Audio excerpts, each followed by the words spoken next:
Thank you, Khasi Bloodz. We'll let you catch your breath. And yeah, I'm also having to catch my breath myself. Uh, so yes, I'm in appropriately to a literary festival.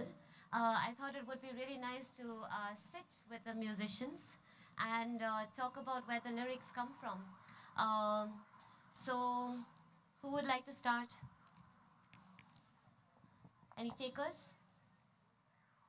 Since there aren't, I'm going to start with Katta Nisa, who joined us from all the way from Tura. Um, I've recently been introduced to your music. I asked quite a few friends, including in the film world, from Dominic Sangma and a couple of friends in Tura and quite a few friends from Meghalaya. And I got your references on so many different sources. I listened to your music and I don't understand Garo.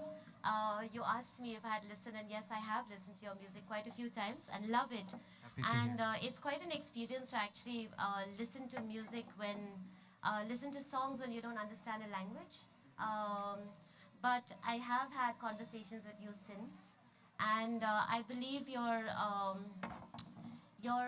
stories that you tell through your music comes from a mix of folk tales, from fantasy, and also a bit of religion thrown in.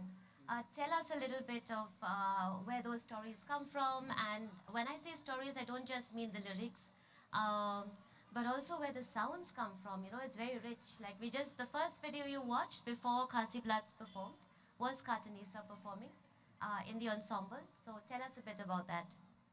Uh, Hello, good evening to everyone.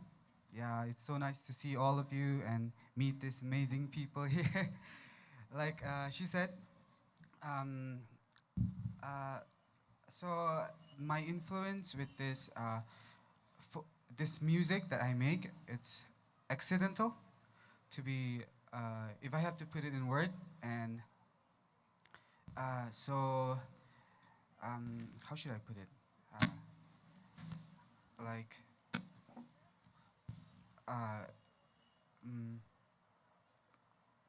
Accidental, you mean that it's not something that you planned, but just came yeah. out organically in a way? Yes, Yeah? yes, in Okay. that sense. So, Yeah. um, should I explain to you meaning of one song or Yeah, maybe something? you could do that. Yeah. Okay, that way I think I could explain how my process works. Yeah. So, my second song, like Bendori, it's called Bendori.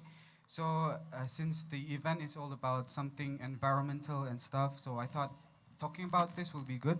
So, Bendori means like earth, universe, in a sense. So it's like a word that many Achiks don't know or Garos don't know.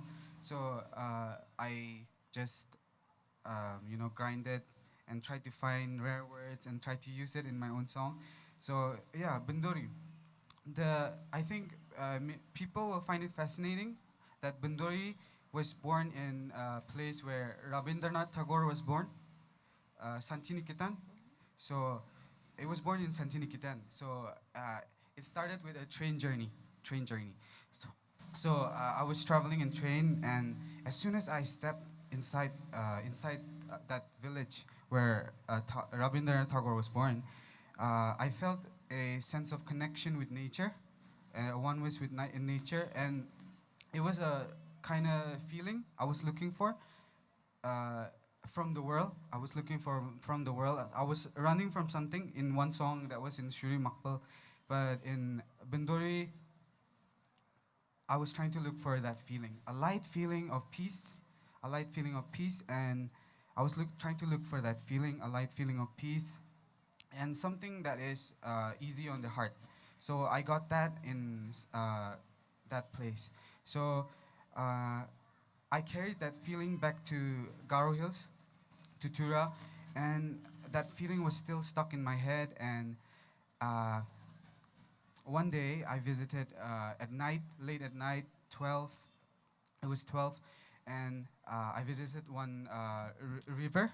Well, I visited one river, and there were some friends there, and what happened was I went to the field, and there was this haystack. I love haystack. I love sleeping in the haystack. We had my guitar. I had my guitar, and there was this fog covering everywhere. So just like the song Bindori, it the music, the intro of the song Bindori starts with like a misty feeling, a mystifying feeling. Then it start to open up. The mist start to open up. So how I made that song Bindori was very organic in a way. So I was just overwhelmed with people's words and emotions and that feeling from Sanchinikitan.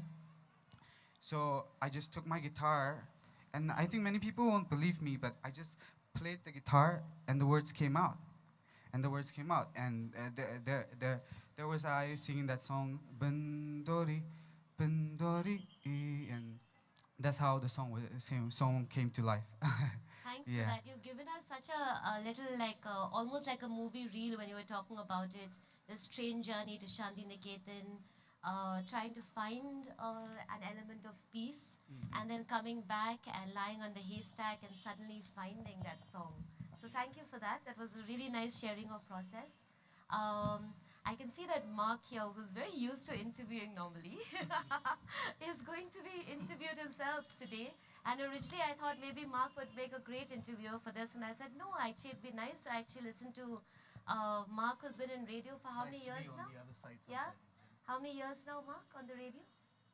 Oh, I'm being modest if I say 15, but let's just say 15. Okay, so that's a long number of years. You've witnessed a lot, and I think that, for each of us, in all our different roles in life, witnessing is also really important. You don't only have to, play a part in on the stage, but also be the audience and witness, because there's so much that you imbibe from that. So tell us a bit about what you've witnessed in Shillong, in terms of the music scene. I mean, 15 years is just so much. So where would you like to start? And tell us give us a little bit of, take us on a journey like Katta Nisa did. Are you And sure? give us a Because I song don't at the think, end of it. If you're talking about what I've witnessed in whatever, ever since I've started following music in Shillong, I don't think we can fit it in half an hour. Yeah. So you're So tempting take the us devil on a quick here. journey like Katta Nisa did. Well, first of all, let me congratulate you on the title, music and lyrics. Thank I you. really loved the film. I thought Drew Barrymore was great in it. Anyway, so where do I start? 15 You know, years ago. I'm very honored to be here with Mirnal and and Ree and Debok and Katta Nisa here, because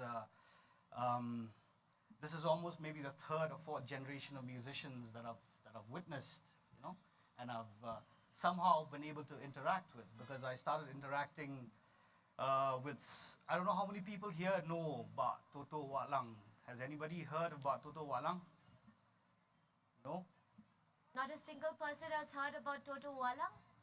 No. Well, he was way back in the 60s. He was probably one of the earliest pop stars, earliest rock stars from Meghalaya. He performed at this very famous place called Trinkas, in Calcutta. And Batutu Walang, by the way, is Rudy Walang's father. So, I started interacting with him when I was a kid, because I was lucky that he stayed just across my house. So every Christmas they'd have these bonfires, and that's where he'd entertain all the kids in the locality singing songs. And I learned my earliest songs from him, from Batoto. And I remember one particular song called Khna Lumparing, which I think his father wrote. His father's also a very illustrious singer-songwriter. His name was Hedronel Nonglat, I think. So we had the song. I grew up in Lumparing, so we had the song. I don't remember fully the lyrics of the song, but it was one of the earliest songs that I remember, and it was taught to me by the great man, Batutu Walang. It was something like, Gidegi Khna Lumparing, Katsabangiya, Iya Klemperwa, Na ilinti siya umrisa, ngijuya ikay subha, wasusi sa mo daling, ita kutung maludo sning, ngidigi Khna Lumparing. So, Oh, wow. anyone from Lumparing here? No. So that was one of the earliest songs I remember. It was a Khasi song, So I interacted with Bat Toto. I eventually then moved on, interacted with the generation of his son, Rudy, and of course people of my generation, bands of my generation. I don't know how many of you would have heard of The Ceremony, one of the most seminal and most important bands. They were of my generation in the 90s. They made this absolutely beautiful album called Scary Truth. So that was a band, and lots of other bands. And like I said, now I'm here interacting with the fourth generation of musicians, and Khasi Bloodz, Mirnal, Khasanita, and all that. So um, that's in brief. That's my journey. But as you know, I've skipped over a lot. Quite a bit. But starting from the bonfire and going on to the digital, that's literally really where our songs came from, right? Like in our generation, I guess. There was a lot of singing around the bonfire that we did. I don't know if people still do that a lot these days, but I definitely see a lot of music in the digital platform. Um, Moksh, tell us a bit about how your digital presence.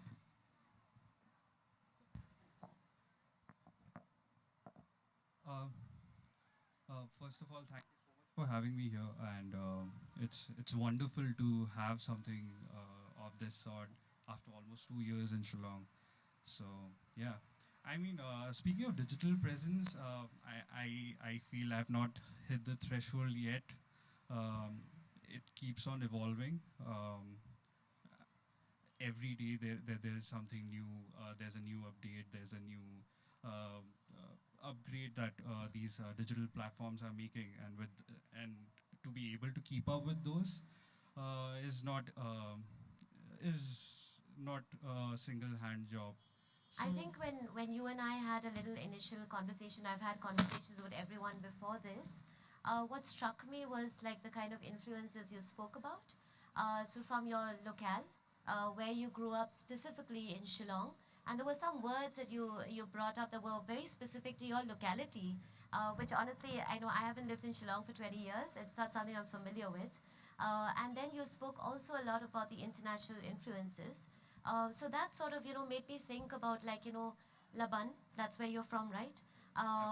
And then the influences that came to you. And maybe that has got to do with also the fact that, you've been digitally present or you have access to the digital world quite a bit. So that was what I was speaking to when I was also talking about the digital. And also in the context of the pandemic, Right. that we've had to just suddenly all of us go digital overnight. Right. But there's quite a bit of music that's still that is thriving, I guess. Absolutely, Yeah, yeah. a lot And coming we have out the biggest because we have the example digital here. platforms. Yeah. Right. We have got the biggest example here, and they sort of paved the way for us. Speaking of inspirations, yeah, Big Rio was my senior at school. So when you have your seniors as such who influence you in a way that you tend to take up a lane. And I am of the opinion, I'm going to quote Rabindranath Tagore here. যদি তোর ডাক শুনে কেউ না আসে তবে একলা চলো রে. So I kind of that's the kind of entry I made here today. You will not give me a chair, fine, I'll pull up a chair and I'll take a seat here. So that's the kind of entrance I like to make. Even in the scene I did that. Not regionally but nationally speaking, that okay fine, we've not got like when speaking of the generations in terms of hip hop in Shillong, I believe Khasi Bloodz are the second generation. Prior to that, there was a collective as well. So they were the second generation. Then came the third generation, which most of us started rapping in. We picked up taking our influences from the West, and we started rapping in English. That's where I decided to choose my own lane and incorporate the languages that I hear here on a day-to-day basis, and hence why I incorporate it into my music. And I think yeah, speaking about language, right. um, even in a city like Shillong, um, different languages have very different connotations. So whatever, there's a very specific thing about the language space you come from. Tell us a little bit how you mix those languages in your stories, in their lyrics, in your songs. It just blends in, like it just depends on the stories that I try to narrate are orchestrated in on the streets of Shillong. Like the word you mentioned. If anyone is from Laban, they must have heard the word Azali. If you're from Laban, you must have heard it at Anyone least from once. Laban here? I am. Oh, Yeah, there you go. I can hear Yeah. some prompting. Yeah. So yeah, I mean, so it comes from the people, the city, the lifestyle, it all just blends in, you know.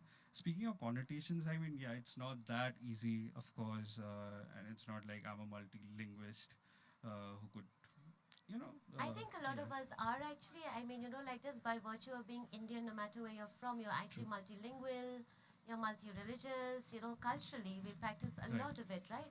So I think sometimes maybe we need to celebrate it and not shy away from that, that whole mix. It right. just makes us so much more richer. Thank you for that. I'll come back to you. And Sure. now, Rian Bok, we've had a really long conversation before this, which I really, really enjoyed. I felt like you sort of included me in your world when you shared your story with me. We had I've met individually, I've spoken individually to everyone before this, like I said. And if you may, take the mic, please. One each, maybe. Um, I'd love, because like I think there's a whole generation here that looks up to you so much. You still do what you do. You were half a dozen and now you're a pair, as you had shared with me. Tell us a bit about that journey. Tell us about where you came from and also how, like over the last 10, 11 years, we were talking now. Um, about how where your music come from, the stories you want to tell, where you find yourself personally is also like changing, evolving maybe. See, first of all, thank you for having us. Thank you for being Yeah, here. a bit disappointed with the sound though, but it's Sorry all good. about that. Yeah, couldn't hear ourselves on that. So Townspeople. if all of y'all thought that Khasi Bloodz couldn't give their 100%, I'm sorry. Couldn't hear ourselves. Couldn't even hear ourselves on the monitor. So okay, to get back to I'm so the sorry, to what but you're actually saying, on that note, if it's anybody all good felt now. that Khasi Bloodz didn't give 100%, if you did feel they gave 100%, can we give them a round of No, applause? I know we did. Ah, woo! Okay, thank you, thank you. So back to what you were saying. It all started back in 2009. We met. Back then there were 6 of us. What started as a hobby later grew into something special, and you know, from there it picked up, and from a hobby it turned into something that we took it as a profession. And Big Ree came up with the name Khasi Bloodz, and we kind of stuck with that and just rolled with that. Yeah. Um, a little bit from you, Big Ree. Yeah, we started this with just one idea in mind. You know, we just wanted to have fun and show that it could be done. So like when we started it, we didn't think that we would hear people playing our music in their cars and all that. And we started during the infrared era, not even the Bluetooth era. So you must. It took like half an hour to send a 3 MB file from one phone to another. And before that, you know, we would just get together and do like a song or two a day and just release it in like at night. And we had this virtual DJ where you had to like do the whole verse one go. If you mess up, you have to start again. Otherwise, you you know you'd have all those, you can't punch in, you know. Yeah. So we grew up during that era, and right now too, it's easy for everyone. But yeah, it's cool. It's been a nice experience altogether. When you say it's easy for everyone, tell us a little about what was hard for you. See, we had to do everything ourselves. We never had any guidance because we were one of the few ones who started this rap thing. Yeah. There were a few rappers before us, but we were the ones who like really took it serious and really stuck with the rap thing. So back then we never had no guidance, and we never knew anything about mixing and mastering your tracks. We just recorded our tracks and we'll say, "Alah, so bang, just release now." Like that. We'll release a song in a day without doing proper mixing, mastering, and from that we kept on learning, and we know we couldn't play those tracks in clubs, and we can market those tracks because they're not properly mixed, not properly recorded. So yeah, from a small laptop in Reese place, then we got into a proper studio and we started learning about ad libs, started learning about this and that, and a whole lot more. And still learning though. That's a good thought, though. Like what's been hard for some of us makes it easier for the next generation. And I think that's also very comforting to know that, right? That you've made it easier for a whole generation now. A lot of your songs, a lot of your numbers are primarily in English, no? We have a few in Khasi too. You have a few in Khasi, yeah. Most, but a lot of them are in Yeah, English yeah. more than Khasi, ne? Um, do you think in English? Do you dream in English? I don't feel like language should be a barrier. You know, Yeah. Yeah. language should be something to connect people, not like if you people say like in Khasi there's something we say like a lot of Khasis bun Khasi lam kun tham. That means like a lot of Khasis are like crabs, you know, baby crabs. Instead of pulling one another up, we're like dragging like one another down. So I don't think like language should ever be a barrier. You know, the question of like reaching or thinking in English, doing it. We grew up watching Tom and Jerry. We grew up watching Popeye. So all that like sunk in, you know. And whether we do it in Khasi or English or whatever, it doesn't matter. As long as we get the point across and it reach a larger audience. Absolutely, I'm completely on board with you, and thank you for saying that. I think you know what Mrinal was saying earlier as well, that you know there's a whole blend of languages inside us, and something that actually Mark brought out. Yeah, I That, think I agree sometimes- with what Ree's saying there. I mean, language should never come, language should never come in the way. Otherwise, we'd never have hits like La Bamba or, there was a Absolutely. time when everybody danced and did the Macarena. Everybody listens to K-pop now, so, that can't be a Absolutely. barrier to music at all. Absolutely. So whether you sing in Khasi or you sing in English or Korean or Spanish, it doesn't matter. In the end, that's why I mean, in your session, music and lyrics, I think it's very important that we address that music comes first and the lyrics come second. You can ask any musician that, and they'll tell you that the music always comes first and music and the lyrics come after that. Doesn't mean that they're less important, but for a lot of musicians, lyrics will always come second.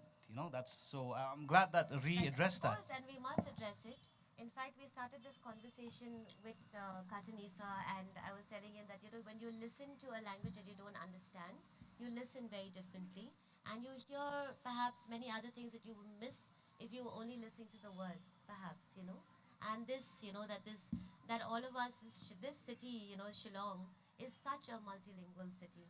And I think all of us, we wouldn't survive if we were only monolingual, actually. For all kinds of things, right? You go into Yodo, maybe you have to speak a bit of Khasi, you have to speak a bit of Hindi, not only English, right? And then for many other transactions, you have to speak English. So there is also that need and importance in which language plays. But the fact that, yes, I mean, in music, as in most things, as in poetry too, I feel, or living our lives poetically, it's not only words and the politics of language that should be put in focus. So, Mark, we'll come back to you. I wanted to ask you about the songs that you grew up with, but you've already told us a bit of that. Hopefully not. I mentioned one. I didn't grow up with one song. Tell us a bit about the songs you grew up with then, because I really love that first story. I didn't know the about Toto. So it's added to my knowledge of Khasi, the Shillong music scene today. Well, those were the songs I grew up with. Actually, I grew up with. Before I get to that, you were talking about how sometimes even if you don't understand the language, you sort of like get the music, but we forget a thing called. This is very generational also because Ree was talking about a very generational thing about technology. So in music and lyrics, especially, there's a concept called monde greens, right? Or what they nowadays call misheard lyrics. Yeah. There's a whole generation of people who grew up with misheard lyrics.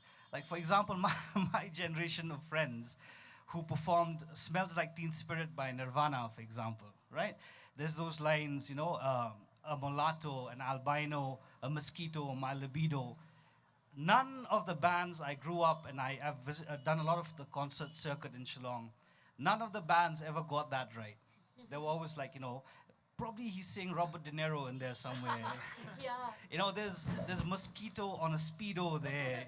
So a lot of those monde greens were, and a lot of, I spoke to someone like say Rudy Walang, for example, who would listen to songs over, over the radio. So you'd bend your ear and you'd listen to, that's how he learned the lyrics of Dire Straits, he said, of Sultans of Swing. Listening to the BBC or Voice of America, he'd listen to it over the radio. And he was pretty sure that most of the time he got it wrong. So there's a whole generation who grew up, with these Mondegreens and these. I'm sure, I don't know, but by the time you guys were there, I think the internet was Just there. imagine rap. No. Right? We Imagine both, rap. Me Yeah. and Ree, we grew up in Yeah. the 90s. So, like back then, I would listen to an Eminem song. And Eminem being a top tier rapper, who's one of the best lyricists of all time, I had no idea what this dude was saying. I was very small, and we had cassettes back then. We had to Dub rewind cassettes. it back again. We had to keep on rewinding the tape just to get what he was saying. And yeah, we would try to rap that, and we would get we would get the lyrics wrong, most of the lyrics wrong, because he's such a brilliant artist. He's such a brilliant rapper. And back then we had no internet. There was internet, but it wasn't like we never had internet at home. So we had to keep on rewinding the tracks to get what he was saying. And it was very hard for us, considering that it's rap and it's so fast. Some of the songs are so fast. Do you think also part of this, not getting the words right is also because the context is different? Like, where that particular musician is, like their context is very different. I find there's a lot about like the stories we grew up in school in Shillong, for example. The context was so, storybooks for children, where all the context is European or is Russian. We grew up with a lot of Russian literature for some reason here. And it was so different from our own context, like it's not like we take this happy little picnic basket and that we don't do that. We're taking giant's love. But we don't read stories like that, and I think that's also something which we address now a lot in India. And for stories with children, that we don't read our own stories, we don't read our own context. So we are also unable to be critical about it and understand it. I don't know if you would see that the same way in I music mean, as well. yeah, certainly. And Yeah. when it comes to lyrics, I would agree, because what somebody is writing in Seattle is, the context is very different from how you interpret it in Shillong, Yeah. right? Or for example, what somebody is writing in, like Eminem, for example, if he wrote that in Detroit, growing up in a very, it, at that time when he was growing up was like, almost a broken town. So what he was writing then, you're not going to get it here. There'll be some sort of interpretation of that, but you're not going to understand it here, for example. Yeah. So that's where I think also to a certain extent, that's where the brilliance of a lyricist comes through. Because if you can make people connect over such vast distances and such, such a chasm in cultural context, then you've done a great job, right? If you can manage to connect that way, then you've actually done an absolutely great job. That's why, I mean, the genius of the early songwriters in rock and roll, for example, Chuck Berry. A lot of people, when we talk about lyrics, we talk about Bob Dylan, we talk about, John Lennon. People forget that one of the best and earliest songwriters, the guy who even Dylan himself calls the Shakespeare of rock and roll, was Chuck Berry. If you listen to his lyrics, and people even till now still play Johnny B. Good in concerts, right? They still play. So the brilliance of a lyricist comes through when you manage to bridge that chasm in cultural context. So I think that there are two things here. One is that there is a difference, but people do manage to overcome that. Absolutely. And I think then I would like to come to you, Nisa, because I love that you talked about your song Earth. Thinking about, the fact that what I shared with you about how I was imagining this festival as a curatorial thread was to actually look at cherry blossoms, because, our cherry blossoms in Meghalaya, in Shillong, in most of the Himalayan region in India, don't come out in spring, they are out in autumn. And for me, when I look at the season of autumn, it is the season before winter, and it is a season where we're preparing ourselves for cold and a very different frame of mind. And so it's a point where we are reflecting a lot. And I think that with your music, I get that sense. I don't know. There's a mix there. There's a mix there that sort of puts you into a feeling state as Can you and also a bit about like from what you've shared with me that the different music influences that you bring into your music, from the folk to the Southeast Asian to the Asian. Can you talk a little bit about that? Okay, so the musical side of my songs, right? So uh, in the initial stage of our band, mostly it comes from like feelings perspective, but now we are starting to evolve and starting to embrace our, you know, achikness or garoness or folk. We are trying to evolve our own music, trying to grow. And the thing is, initially, how we produce our own music is like it's very funny in a way. I'll just say, I want this scene to be misty. I want this scene to be misty to my musicians, right? So he'll start playing what he interprets to be misty, and after this, after the scene, I want the mist to disappear. I'll say so. They'll make the scene disappear, you know. So at one point of the song Bindori, so I think the reason why people connect with my song Bindori the most, the people like the fans, they like the song Bindori more because I feel like there's so much more to life, right? And what I felt from Bindori, the journey from Santini Kitan and to Tura, how I got the song, it's just people's desire to connect with something unknown, to get peace from this chaotic world, and in a way, freedom from identity, I guess. That is what I felt from Bindori, and I think that feeling is what connected most people in the song. So with the most of our abilities, we tried to bring out the feeling, what I felt. Yeah, I'm grateful for my musicians. Shout out to them. And yeah, so that's how I make my song. Yeah. Thank you. Freedom from identity. I really like that thought. Mhm. Coming to which then, Bok and Ree, um, this idea, this identity, because we spoke a little bit, when we had, when we were chatting earlier about, like, in the last few years, how you also feel, there's so much of the digital presence is also to do with marketing. Um, you don't really, I mean, you sometimes you have to gauge where is the likes coming from. Are they being bought or is it genuine? And I think I sense that conflict that you shared with me, which I loved how candid you were. um, can you tell us a little bit about how you feel it in that, like you don't, I get the sense that you don't want to overmarket yourselves. You don't need to. But I also sense that you're like very, very hesitant to overmarket yourself, and I respect that. Can you tell us a little about that? Well, music should be genuine, you know. So if you play good music, obviously people will like it, and bad music will die off soon. Like if not in a few years, maybe like whatever. So Amen to that. we try to keep we try to be as real as we can, because only honesty can stay forever. You know, you can't go there and be fake and then expect it to last. Look at Takashi 69. If you know who he is, like, it won't stay, it won't last. So you don't have to buy or anything. If it's good, it'll last. Or and even if you do buy, it's up to you. You have the right to do anything in the world. But like, I don't think we need to, you know. So, and to be honest, personally, I don't aim to like earn or make a living out of this. I used to, but not anymore. Why? Because I feel like if I do that, I'll get too like engulfed in the marketing side of it, which we every artist have to. Even Lauren Hill spoke about it, and she really like hated the whole marketing aspect, you know. So we just want to make music. That's it.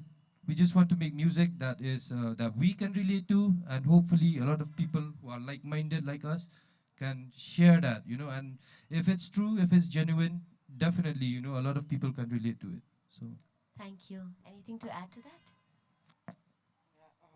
So Yeah, we usually don't try to market ourselves. We are not much on social media because as a 90s kid, like I growing up in the 90s, we we love to read back then. We would read a lot. So, and we would read and write a lot, writing poems and all. So this writer in me was always fascinated what what these rappers were doing, even though I couldn't understand much back then because top tier rappers would use these big words and you know. So yeah, as soon as I got into rap and that writer in me kept like it, that what I wrote, what I've been writing, I know what I've been writing. It progresses each time I write, and each time I push, we push ourselves, we progress.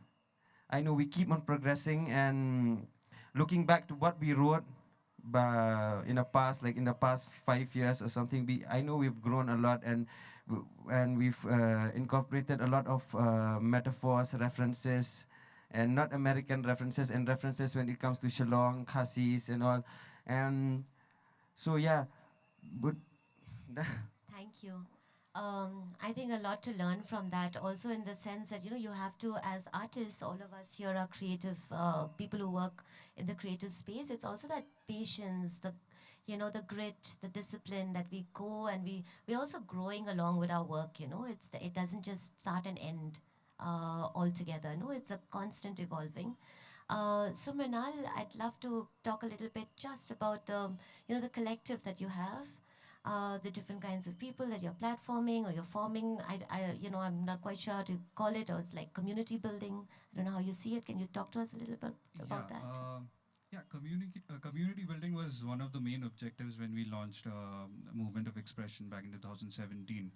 So what happened was that the impact of music, which we mentioned about, that if your music is impactful, it will transcend over generations, right? So which I do agree. Why in 2016 Northeast was undermined in terms of rap and hip hop. They were just focused on Bombay, they were focused on Delhi, and then they came out with Anthem for the Northeast, and they just stormed into the scene.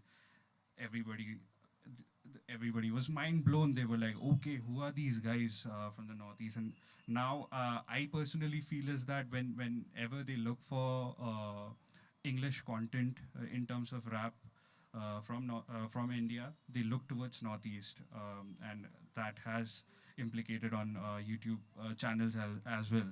So like, if English rap is there, it has to be from Just Northeast. one Yes. question: Who's Yes. the they you speak about? The music industry, or The industry, yeah? yes, So absolutely, the yes, music industry, yes. which is primarily where?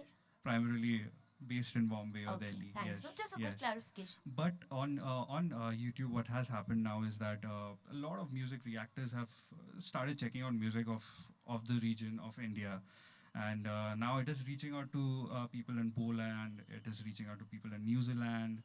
So these reactors are helping us reach to various. Go across continents. Now, speaking of a collective, so we didn't in Shillong we didn't have, truth be told, that there was not a dedicated stage for rappers. So that was one of the main objectives of forming MOX, and Khasi Bloodz was one of the first acts on our first gig to support. They were just basically there to support the initiative, and it just kept growing from there. We had more artists showing interest in the movement. We have Banrap Lingdo, we have now Young Nate, we have Yugi Beats from Aizawl, Mizoram. So across the region, we started getting support with the collective, and we the whole objective is to represent hip hop across boundaries. Yeah, and yeah, that's what we have been up to. Thank you. I don't know if all of you have imagined that we're going to sit with all these lovely music people and actually have a conversation with them, as opposed to maybe being at a concert or in a bar listening to their music. This has been so lovely. I really wish we could have gone on and on and on, because I love speaking to artists. There's so much that we brought up today. There was feeling, there was language, there was actually this idea of opening up what language means and doesn't mean in terms of how we can communicate. All of you were so candid. Um, I feel personally not so great about the fact that I couldn't include more women musicians in this panel. It's something that I think about also in terms of the presence of women, like when I look at the gigs happening in Shillong. Um, there are a lot of the gigs happen at night, and I feel maybe that's one of the reasons why not as many women can practice, and really sort of, so I don't know if the ecosystem, I mean, I know we do have women musicians in Shillong, but we don't have as many as we do men. At least whenever I'm looking at the performance rosters, I don't see as many. I did try to invite quite a few, but I think a lot of people also, it takes a lot of conversations before people agree to actually talk. So, and I really did try. But I hope I will do better next time. Can I throw it out to the audience? Does anybody have a question or two for these wonderful musicians here? You'll probably never get an opportunity to ask them a question again. Anyone? I'm afraid we've undone all the good Yeah? work that Khasi Bloodz has done. We had about, I don't know, double the number of people when we started.